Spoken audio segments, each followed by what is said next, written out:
Hiya, I'm Camden, a tour guide in Washington, D.C. with Free Tours by Foot. We are here at the new Eisenhower Memorial. It is not very often that we get a brand new national memorial, so I'm very excited to show it to you guys. Now, when you think of Eisenhower, do you think of general, president, or barefoot boy from Kansas? Doesn't matter because this memorial represents him in all three iterations. Now, that's not without controversy. If you want to know more about the controversy, the original design, the background of this memorial, our podcast, Tour Guide Tell All, did a whole episode and video about that very topic. And a video should be popping up on your screen somewhere. Now that was back in May because this memorial was supposed to be dedicated on May 8th of this year. It would have been the 75th anniversary of Victory in Europe Day, World War II. Now COVID happened, so they pushed it back to September 17th, Constitution Day, which is a commemorative day that was established during Eisenhower's presidency. So let's talk about where we are. The memorial is just south of the National Mall. It's on the Independence Avenue southwest side of the National Air and Space Museum, and it's surrounded by federal buildings. You have the Department of Transportation, the FFA, Department of Education, all aspects of the federal government that were very important to Eisenhower. Aviation, transportation, education, three tenets of the Eisenhower presidency. Now the memorial itself is on Maryland Avenue Southwest. Now this is a historic roadway that was meant to continue unbroken the view of the United States Capitol building, and you can see that the memorial has maintained that. The memorial is more of an urban park. It's unlike our other memorials. There's many benches and places to sit. It really adds to, rather than detracts from, the surrounding cityscape. So now that you know where we are, let's head into the memorial.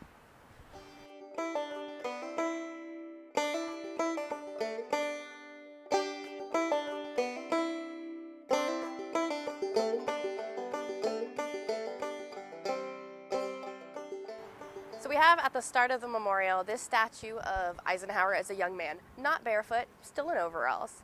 This was originally supposed to be the centerpiece of the memorial, but that was part of the controversy. How should they represent him? So a compromise was to keep the statue and to move him a little bit off to the side.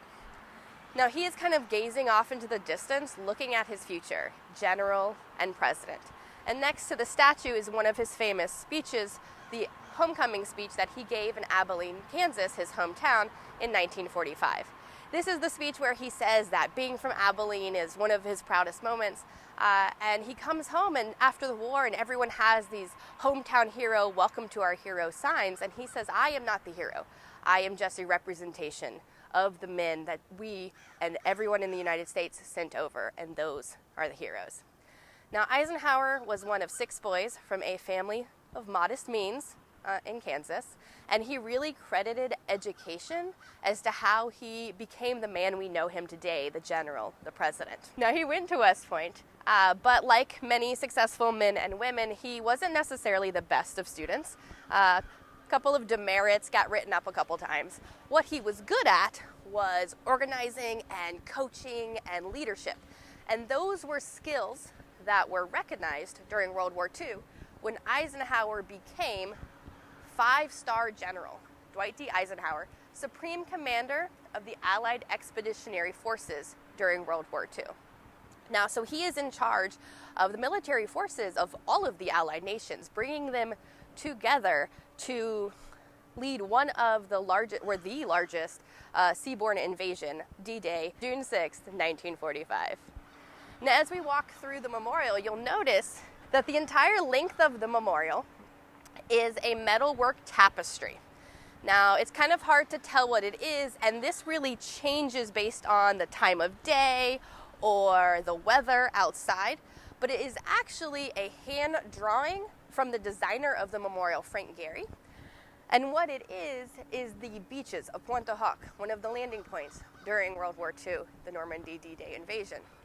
What is missing, if you look closely, is there's no German battlements or fortifications, and there are no troops.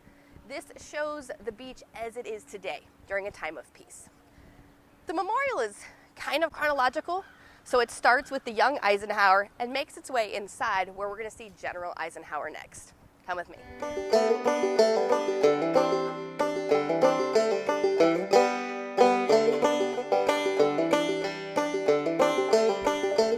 So this statue of Eisenhower, unlike the statue of him as a young man, which is life-size, these are larger than life. They're about 8 feet tall. This is Eisenhower talking to the men right before the invasion. This is based on a famous photograph from where he walked amongst the men. Now, his speech was printed and handed to the men waiting to cross the channel, and he read it aloud over the radio. But he knew the paratroopers would be facing the worst of the battle, so he met with them in person. He walked amongst them, trying to find another young man from Kansas. Behind him is the relief of the beaches of Normandy, and a line from that famous speech. The tide has turned. The free men of the world are marching together to victory. Now, if you look closely, the statues, they're all bronze, but they're all white men. During World War II, the military was not yet fully integrated. But let's cross over to Eisenhower, the president. As you look at the figures, he is flanked by his advisors, military and civilian. Of the 2 civilian advisors that are on his right-hand side, the one closest to him, the one with the briefcase, is a black man. Eisenhower signed the Civil Rights Act of 1957 and finished integrating the military. In fact, he returned to the 101st Airborne when he sent them to Alabama to help integrate the schools. There's a world map behind Eisenhower. He focused on both domestic and international policy in his 2 terms. Eisenhower did not originally want to be president, but in 1952, we're at war with North Korea, tensions are heavy with the Soviet Union and China, and Eisenhower became uneasy with the path the country was on. There was a grassroots effort to recruit him, and a simple campaign slogan, "I like Ike." Ike for president, Ike for president, Ike for president, Ike for president. You like Ike, I like Ike, everybody likes Ike for president. Hang out the banner, beat the drum. And the people did. He won a decisive victory in 1953 and an easy one for the next term. Now, one thing that you might miss if you were just walking around this memorial without a tour guide is that you're also meant to go around the sets of statues. Around the backs of both General and President Eisenhower, you will also find some of his well-known speeches. Eisenhower was an excellent writer. In fact, he had a hand in a lot of his own speeches.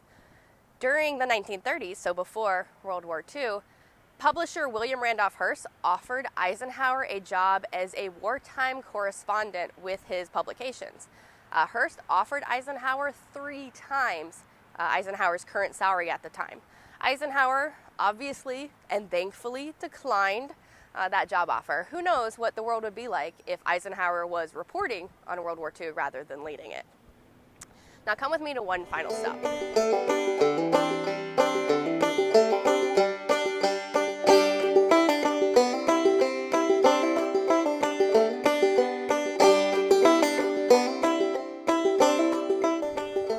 So the westernmost column, that was for General Eisenhower. And here in the eastern column, we have President Eisenhower, 34th President, 1953 to 1961. Above it, this is the image of the American silver dollar, which features the profile of Eisenhower. So throughout the entire memorial, and probably your history books, we know him as Dwight D. Eisenhower. Did you know that's not actually his name? Or at least according to his birth certificate, which says David Dwight Eisenhower.